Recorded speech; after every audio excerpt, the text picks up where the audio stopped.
Hi, this is Vizzy Pro3 channel. In today's video, we'll show you how to check your email on Roblox. Before we get started, don't forget to subscribe and turn on the notification to keep you updated about this channel. So let's go! Are you trying to find out which email address is connected to your Roblox account? Maybe you forgotten the email you used when signing up, or you need it for account recovery, security verification, or changing your account settings. If that's the case, you're in the right place.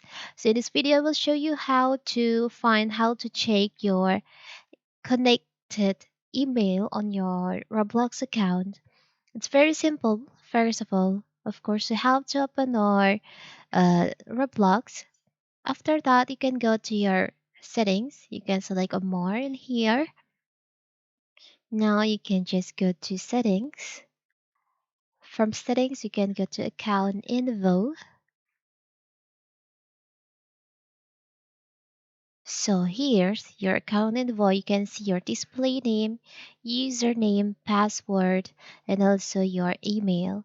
As you can see in here, the email that verified to my Roblox account starts with R.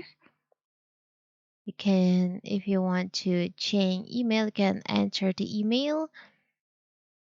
And after that, you can send the code here. So you get the clue, the hints that your email starts with R.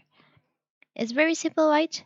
So that is how to check your email on your Roblox account. Don't forget to like and subscribe and turn on the notification to keep you updated about this channel. Thank you and see you.